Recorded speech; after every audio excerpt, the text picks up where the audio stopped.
Assalamualaikum warahmatullahi wabarakatuh. Nama saya Sudirman, salah satu dosen program studi teknik sipil Fakultas Teknik Universitas Andi Demak yang mengampu mata kuliah struktur baja 1, di mana mata kuliah ini berbobot 2 SKS. Mata kuliah ini merupakan mata kuliah yang mengajarkan tentang struktur baja. Terdapat 7 CPMK pada mata kuliah ini. CPMK pertama, mahasiswa dapat menghitung kombinasi pembebanan pada struktur baja. Yang kedua, mahasiswa mampu menganalisis dan mendesain komponen struktur tarik. Kemudian yang ketiga, mahasiswa mampu menganalisis, mendesain komponen struktur tekan. Yang keempat, mahasiswa mampu menganalisis dan mendesain sambungan baut. Yang kelima, mahasiswa mampu menganalisis dan mendesain sambungan las. Yang keenam, mahasiswa mampu menganalisis dan mendesain komponen struktur lentur. Yang terakhir atau yang ketujuh, mahasiswa mampu melakukan analisis pengaruh tekuk torsi lateral pada komponen lentur dan terimplementasi menjadi 16 pertemuan. Dijelaskan mulai pertemuan pertama, yaitu pengantar yang menjelaskan tentang CPL, CPMK, tujuan dan capaian pembelajaran. Kemudian pada pertemuan kedua dan ketiga itu membahas tentang sejarah baja, sifat-sifat umum baja, kegagalan leleh, kegagalan fraktur, kegagalan geser blok, desain batang tarik. Kemudian pada pertemuan keempat dan kelima membahas tentang perilaku mekanis baja,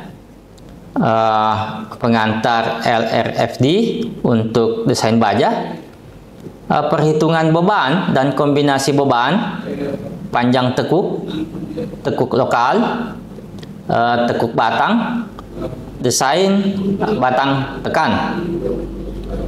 Kemudian pada pertemuan 6 dan 7 membahas tentang tahanan nominal baut, kemudian sambungan geser, geser eksentrik, sambungan geser tarik. Kemudian pada pertemuan 8 dilakukan evaluasi ujian tengah semester. Pada pertemuan 9 dan 10 membahas tentang tahanan nominal las, sambungan geser eksentrik, kemudian sambungan geser tarik. Selanjutnya pada pertemuan 11 dan 12 itu membahas tentang leleh lentur, kuat lentur rencana, lentur biaksial, kuat geser rencana. Selanjutnya untuk pertemuan 13, 14 dan 15 itu membahas tentang definisi tekuk torsi lateral, tumpuan lateral, perilaku balok I akibat beban momen seragam, desain LRFD balok I, lentur dua arah. Adapun pada pertemuan 16 dilakukan evaluasi ujian akhir semester. Kemudian bobot untuk penilaian mata kuliah struktur baja pada tiap pertemuan dilakukan pembahasan, dilanjutkan dengan tugas-tugas kecil dengan bobot 10%. Karena mata kuliah ini tujuan utamanya adalah mampu merancang, maka terdapat tugas besar merancang terkait dengan isi mata kuliah pada satu semester. Jadi tugas besarnya itu bermuatan 40%. Kemudian ujian tengah semesternya 20%. Terakhir UAS 30%, sehingga berjumlah 100%. Dan berikut ini kami tayangkan video pembelajaran mata kuliah struktur baja 1 di dalam kelas. Assalamualaikum warahmatullahi wabarakatuh. Baik, hari ini kita lanjutkan pembelajaran kita pada struktur baja 1 tentang baja ya. Jadi kita sudah sampaikan pada pertemuan sebelumnya bahwa capaiannya kita itu kita harus mampu merancang ya pada akhirnya. Baik, saya lanjutkan ya materinya dari sejarah baja ini ya sampai sekitar tahun 1960-an. Jadi sebagian besar bangunan di Amerika Serikat itu menggunakan baja karbon steel ya, dengan menggunakan standar ASTM ya, ditandai dengan A7, kode A7, dengan minimum yield stress atau tegangan leleh 33 psi ya. 1 psi itu sama dengan 1000 psi. Itu yang harus kita pahami. Jadi satuan-satuan itu kita harus hafal ya. Kemudian selain itu masih ada baja konstruksi seperti low alloy ya, A242 yang tahan terhadap karat dan baja yang lebih mudah dilas, yaitu A373. Namun demikian baja-baja disebut terakhir ini jarang digunakan ya, jarang dipakai untuk bangunan gedung. Jadi biasanya baja semacam ini dipakai untuk jembatan ya, untuk jembatan. Jadi perencana itu menghendaki baja yang dapat mempertinggi tegangan atau strength-nya daripada menambah ukuran bahan ya. Jadi strength-nya ditambah sehingga dimensi bahan itu bisa diperkecil. Jadi untuk keperluan desain itu dipakai tegangan leleh guna mendapatkan allowable unit stress atau tegangan izin dari berbagai tipe batang yang dibebani ya. Dalam bahasa kita hanya dibahas yield stress ya, atau tegangan leleh, yaitu tegangan pada yield point disebut sebagai tegangan leleh ya, atau TO ya.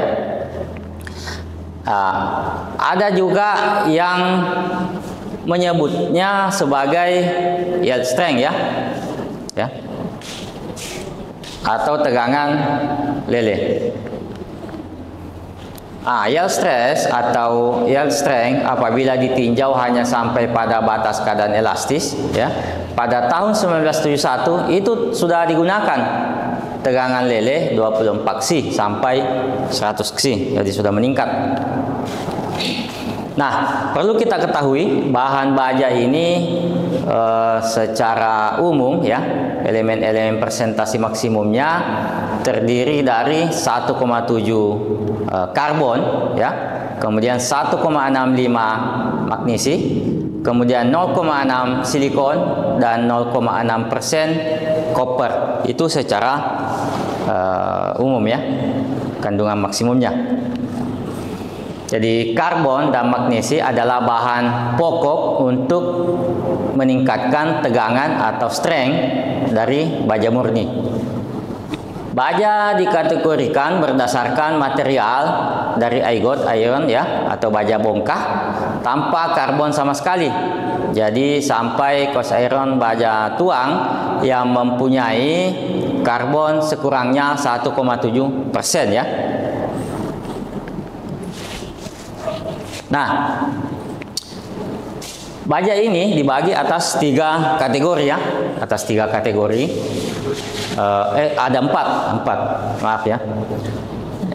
Berdasarkan kandungannya. Yang pertama itu low carbon, itu mengandung karbon kurang dari 0,15%. Ya. Kemudian mild carbon mengandung karbon 0,15 sampai 0,29%. Kemudian medium carbon mengandung karbon 0,3 sampai 0,59%. Kemudian high carbon itu 0,6 sampai 1,7 ya persen. Jadi pada konstruksi itu ya kita menggunakan jenis mild carbon ya. Jadi nanti kita jelaskan lebih lanjut kenapa kita pilih mild carbon ya.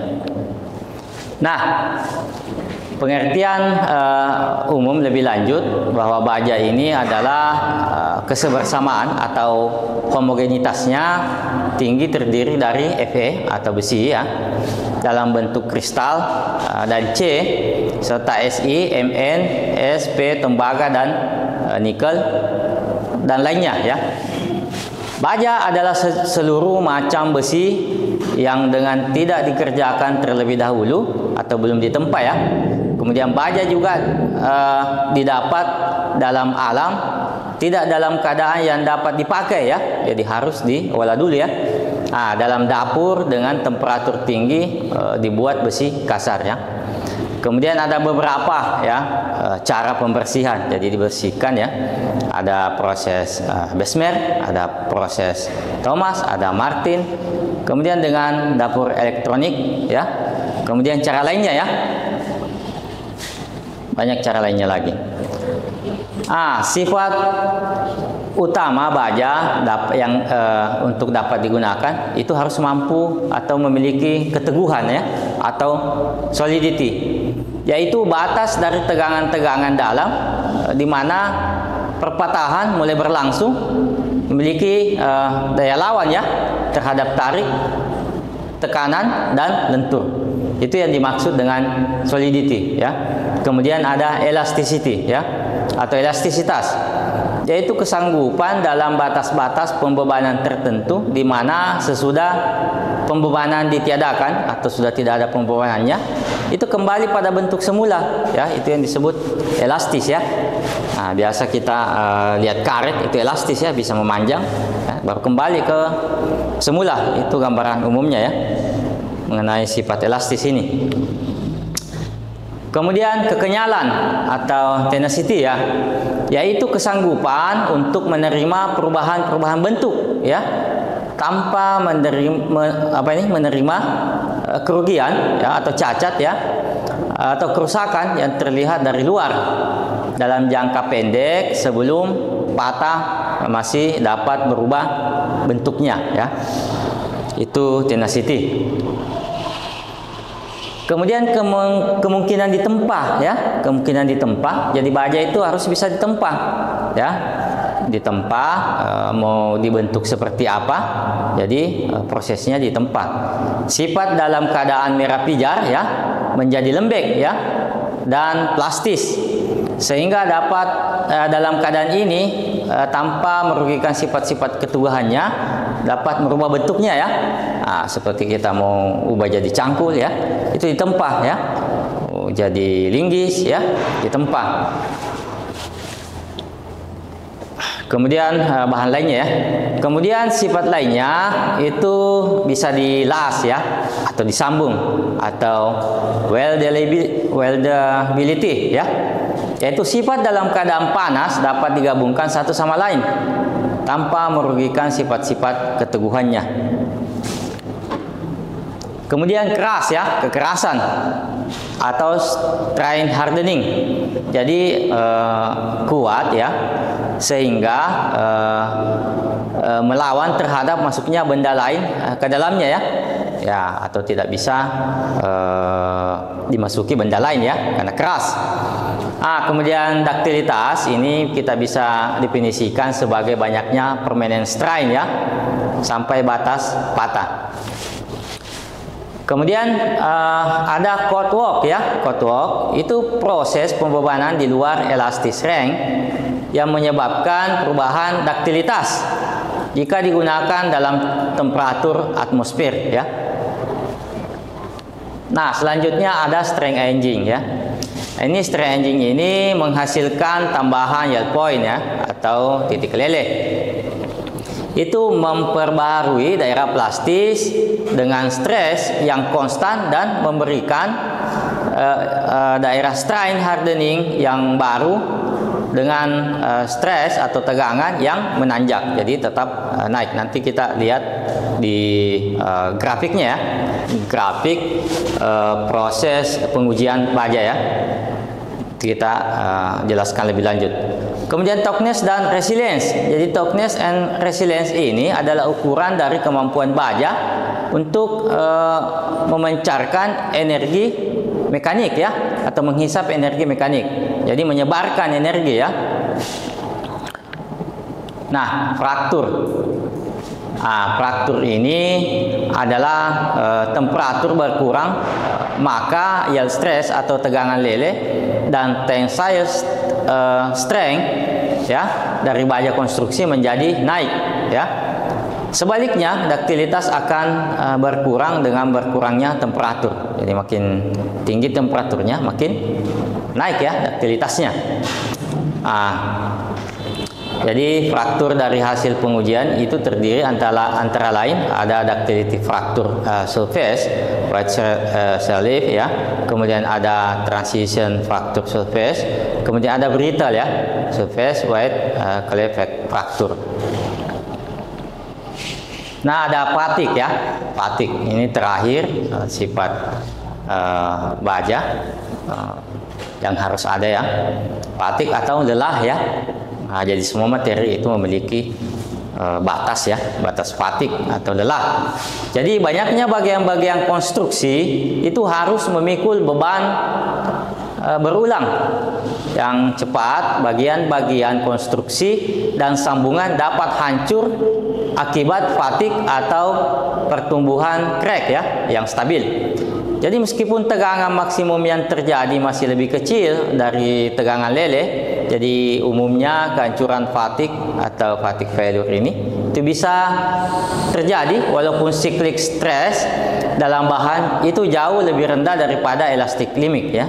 Jadi failure semacam ini menunjukkan adanya sedikit deformasi sehingga fatigue crack sukar dideteksi ya, sampai pertumbuhan crack atau crack ground itu terjadi ya.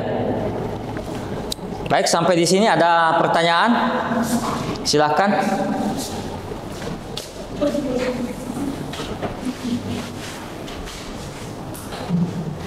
Silakan, siapa mau bertanya? Ya, silakan. Bagaimana kandungan karbon pada baja? Ada yang lain lagi? Kedua? Ya. Baik, terima kasih. Pertanyaan saya itu bagaimana duktilitas sebelumnya pada baja? Ya, baik. Jadi karbon fungsinya itu adalah untuk meningkatkan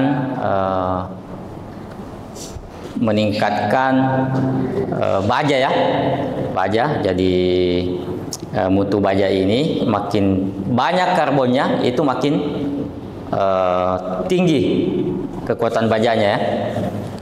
Nah, sebaliknya elastisitasnya itu akan berkurang ya. Jadi makin besar jumlah karbon yang kita masukkan ke dalam besi ini, baja, maka mutu bajanya juga akan makin tinggi ya. Hanya kalau konstruksi itu dibatasi sampai melt karbon tadi ya. Karena untuk mendapatkan keseimbangan antara elastisitas dengan mutunya ya. Karena makin tinggi mutu baja ini, dia makin duktilitasnya makin tinggi, kemudian mudah retak ya. Jadi nanti dia duktilitasnya kurang bagus ya, kemudian langsung patah Misalnya mutu tinggi itu biasanya kita digunakan misalnya untuk membangun peralatan militer ya, lapis baja. Nah, itu mutu bajanya sangat tinggi ya, jadi susah ditembus ya, susah ditembus. Tetapi begitu tembus langsung hancur ya, langsung retak karena duktilitasnya yang rendah atau elastisitasnya itu berkurang. Jadi makin rendah karbonnya, bajanya ini makin lembek ya. Nah, kita juga tidak menghendaki baja yang sangat lembek ya. Jadi ada batasnya. Yang kita butuhkan itu adalah mild karbon untuk konstruksi. Ya, jadi mild karbon itu ada di posisi 0,15 sampai 0,29% ya karbonnya ya. Nah, kalau lebih tinggi itu dia akan menjadi getas ya. Paham getas ya? Tahu getas? Seperti kapur itu getas ya, langsung patah. Kalau elastis ya bisa melar ya, bisa melar. Nah, itu ada keseimbangan karena konstruksi ini kita membutuhkan duktilitas yang tinggi. Jadi seiring dengan pertanyaannya tadi tentang duktilitas ya. Jadi duktilitas ini tadi itu pembentukan strain ya, pembentukan mekanisme. Jadi kalau kita bisa bahasakan bahwa duktilitas itu adalah kemampuan elemen konstruksi menerima pembebanan berulang ya, atau bolak-balik tanpa mengurangi kemampuan penampang, yaitu duktilitas ya. Jadi kalau ada gaya lateral atau gempa, goyangnya lateral atau horizontal, elemen konstruksi itu kalau duktilitasnya tinggi, bagus, dia akan mampu menyerap energinya ya, tanpa mengurangi kemampuannya ya, sampai batas tertentu ya. Karena elemen konstruksi juga ini didesain pada batas tertentu ya, bukan berarti tidak rusak ya. Jadi bangunan tahan gempa itu kalau dia menerima beban bukan berarti tidak rusak, tetapi dia mampu bertahan setelah mengalami pergoyangan. Jadi kalau sudah goyang, mekanisme harus terbentuk pada balok-balok dulu ya. Jadi kolom harus lebih kuat daripada balok. Itu yang selalu saya ingatkan ya, kalau merancang kolom harus lebih kuat daripada balok. Kenapa? Kalau kolom yang lebih lemah itu langsung runtuh ya. Tapi kalau baloknya yang lemah itu akan nanti terbentuk sendi plastis pada kolom. Jadi ada tempat-tempatnya terakhir terbentuknya sendi plastis itu pada kolom. Jadi kalau bangunannya goyang, penghuninya bisa keluar ya, aman. Jadi kalau penghuninya sudah keluar kan sudah aman. Jadi pada prinsipnya yang kita utamakan itu adalah menyelamatkan jiwa ya. Kita lanjut ke, sudah tidak ada ya pertanyaannya, kita lanjut ya. Nah, ini adalah model pengujian ya pada baja ya, baja, pada batang baja. Jadi baja ini ada linier ya pada saat penarikan ya, batas elastis itu linier ya. Kemudian setelah itu ada batas plastis ya. Nah, setelah batas elastisnya ini tercapai, dia akan turun ya. Dia akan turun kemampuannya karena di sini sudah terjadi yang namanya necking atau mengecil ya pada penampang baja. Nah, setelah itu akan naik kembali ya, akan naik kembali.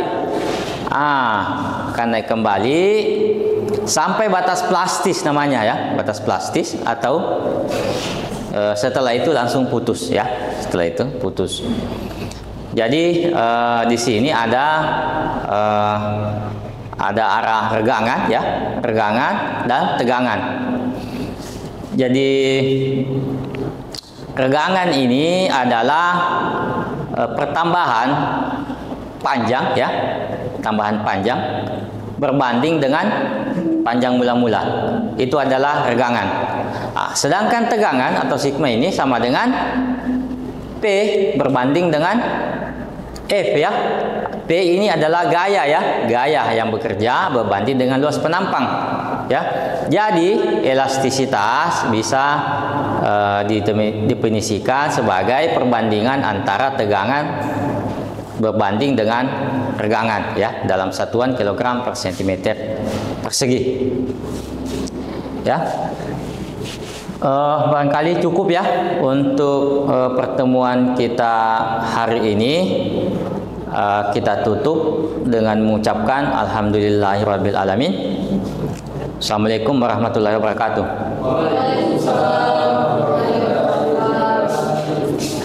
Demikian tadi tayangan video pembelajaran mata kuliah struktur baja 1.